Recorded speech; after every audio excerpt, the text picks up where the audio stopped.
जाति प्रथा बनाने वाला वो घटिया मनु अगर इस दुनिया में अभी होता तो मैं उसका वो कर्म करता कि दुनिया में कोई कर नहीं सकता। आरडी स्वयं कर्म करता, स्वयं। हमें अत्याचार नहीं करना है, हमें अत्याचार सहना नहीं है। शर्मा करके एक कथावाचक है ग्वालियर के अंदर, मैं जाके ज्ञापन देके आया हूँ।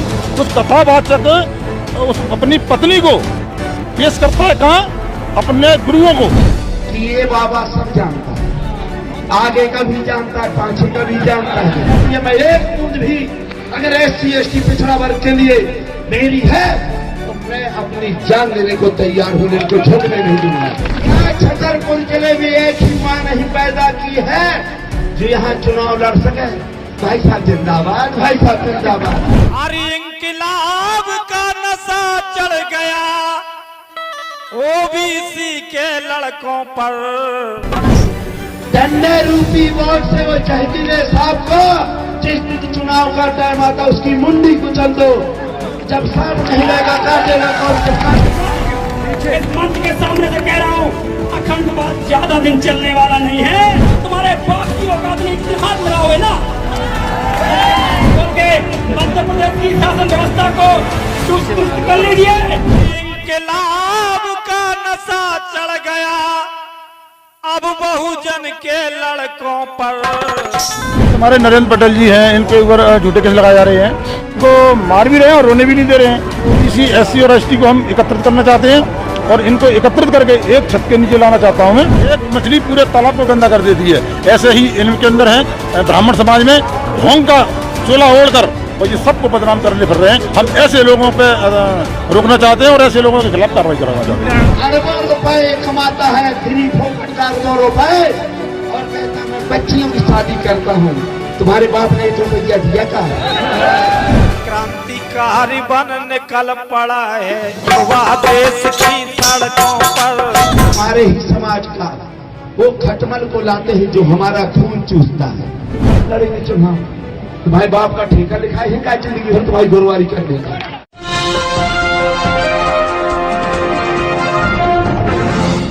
साथियों नमस्कार, मैं हूं नीरज पटेल और आप देख रहे हैं नेशनल जनमत। मुझे कहने में कोई गुरेज नहीं कि मध्य प्रदेश में OBC महासभा के आंदोलन ने पूरे देश के पिछड़े और दलितों को राह दिखाई है। मुझे कहने में कोई अतिशयोक्ति नहीं कि OBC महासभा का यह आंदोलन मौजूदा दौर में पिछड़े वर्ग का देश में सबसे बड़ा आंदोलन बन चुका है, जहां एक तरफ इस आंदोलन में पाखंड और ब्राह्मणवाद का विरोध है, वहीं दूसरी तरफ उसमें विचारधारा, शौर्य, साहस, वीरता, पराक्रम का मिश्रण भी है।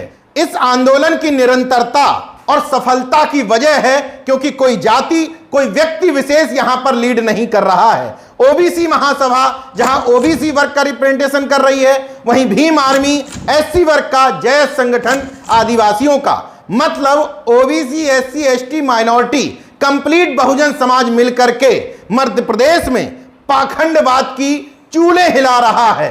वो बागेश्वर धाम का मुखिया धीरेन्द्र कृष्ण शास्त्री, जिसके चरणों में वहां के नेता लौटते हैं। लगातार मंचों से धीरेन्द्र कृष्ण शास्त्री की दुकान बंद करने को चुनौती दी जा रही है, वहीं OBC महासभा ने बहुजनों के साहस, शौर्य और पराक्रम को जगाने के लिए ग्वालियर में बकायदा शस्त्र पूजन तक करा दिया।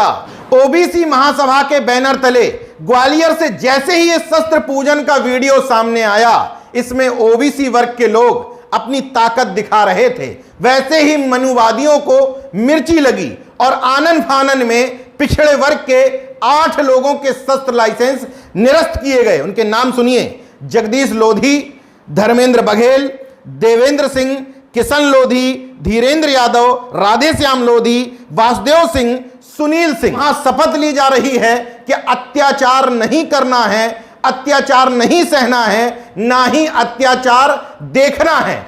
नेशनल जनमत इस तरीके से शस्त्र पूजन या शस्त्र लहराने की पैरवी कतई नहीं कर रहा, लेकिन सवाल पूछना चाहता है मध्य प्रदेश के प्रशासन से, गृह मंत्री से, मुख्यमंत्री से कि RSS जैसा एक संगठन जो अनरजिस्टर्ड है, उस संगठन के लोग जब हथियार लहराते हैं, शस्त्र पूजन करते हैं, दक्षिणपंथी विचारधारा के वो लोग जो तथाकथित हिंदुत्ववाद का झंडा बुलंद करते हैं, वो सड़कों पर तलवारें लहराते हैं, तो क्यों नहीं उन लोगों के लाइसेंस निरस्त किए जाते हैं? क्यों नहीं उन लोगों के खिलाफ एफआईआर दर्ज करके जेल में ठूंसा जाता है? अगर वो लोग सही हैं तो ओबीसी महासभा भी सही है, और ओबीसी महासभा अगर गलत है तो निश्चित तौर पर वो लोग भी गलत हैं। इस देश में दो तरह के संविधान नहीं चल सकते, जहां एक तरफ संविधान के हिसाब से कार्रवाई होगी, दूसरी तरफ मनुस्मृति के विधान के हिसाब से। इसलिए ओबीसी महासभा ने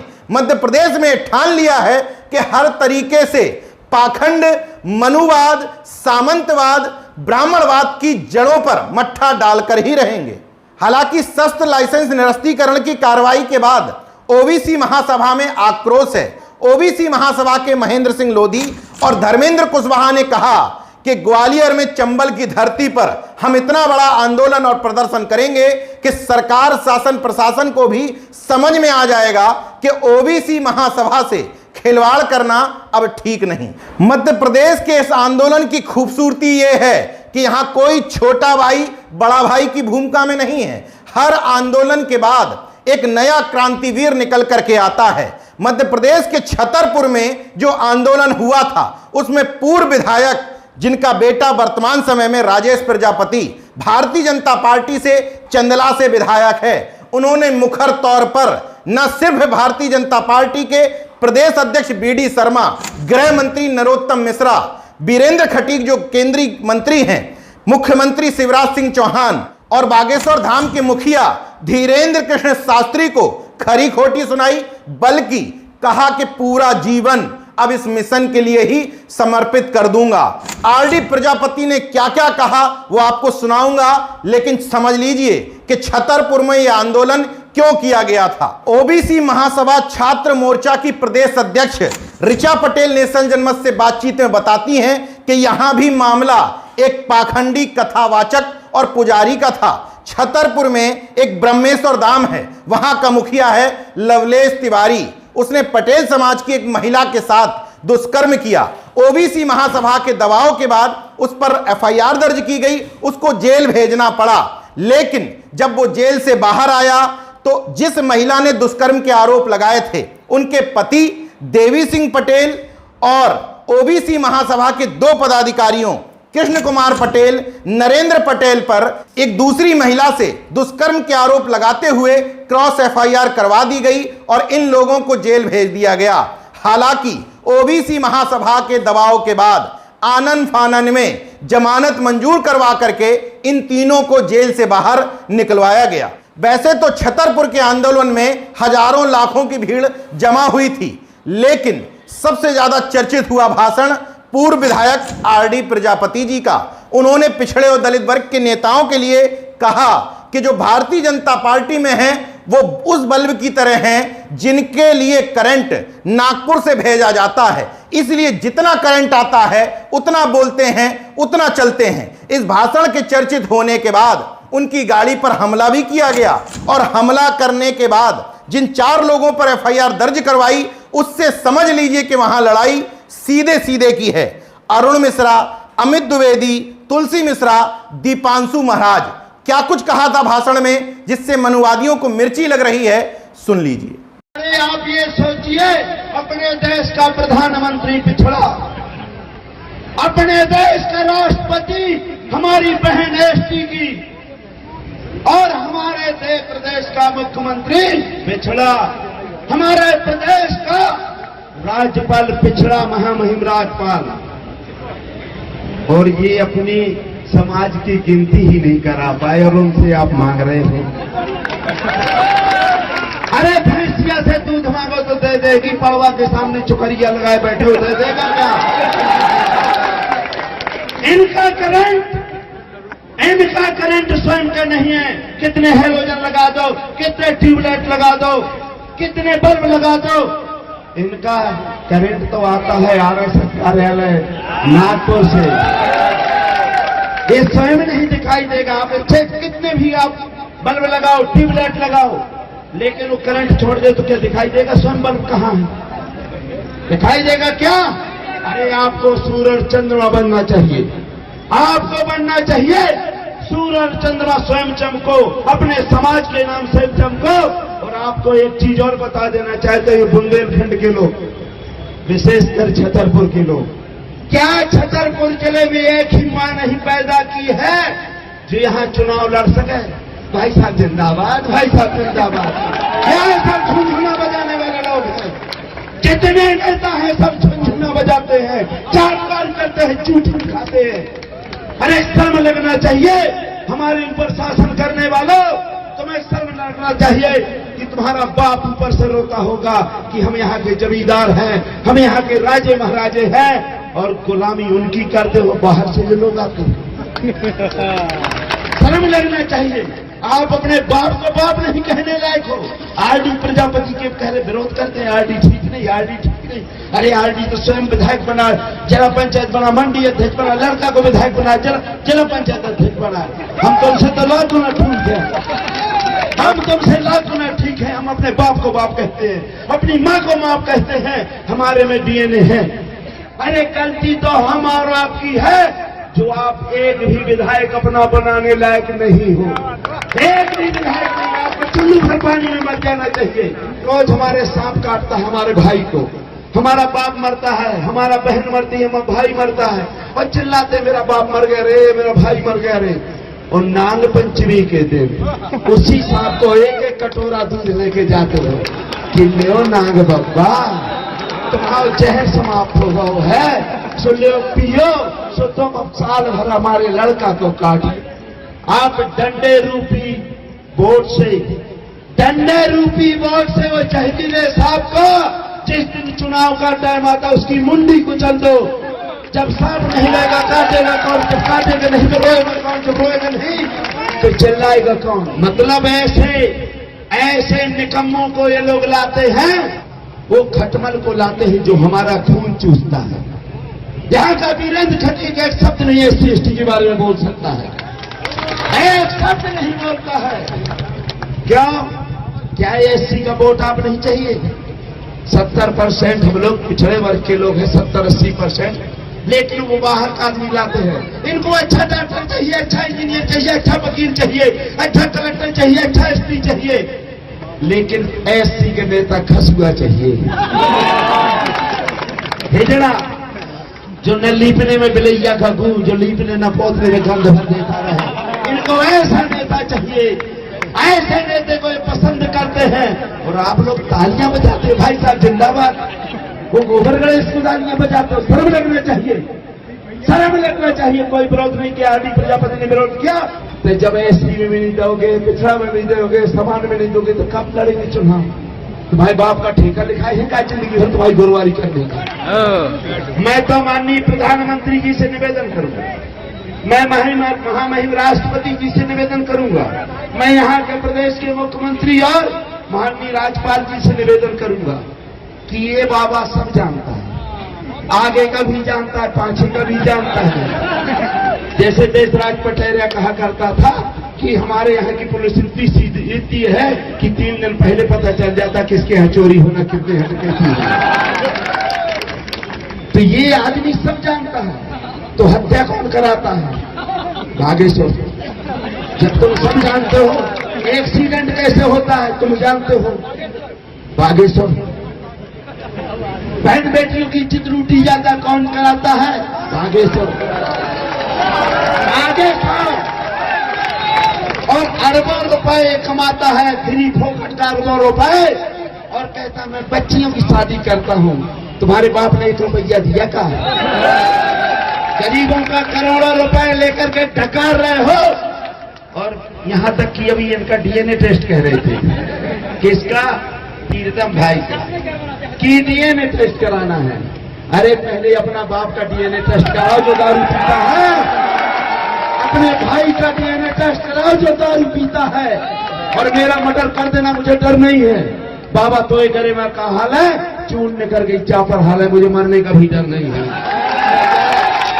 इस समाज के लिए अगर मेरी जिंदगी चली जाती है, मैं एक बूंद भी अगर एससी एसटी पिछड़ा वर्ग के लिए मेरी है तो मैं अपनी जान देने को तैयार हूं, इनको झुकने नहीं दूंगा। पंडित जी ने भी अपना भाषण तैयार कर लिया है। आज बड़े बड़े नेता सिर झुकाए फिर रहे हैं कि इस गली में जुड़ जाए, उस गली में घुस जाए। पता नहीं पंडित जी का चलत है। अभी नीच की बात आई कि भाई हमें नीचा कहते हैं, छोटा कहते थे। जो जाति प्रथा बनाने वाला वो घटिया मनु अगर इस दुनिया में अभी होता तो मैं उसका वो कर्म करता कि दुनिया में कोई कर नहीं सकता।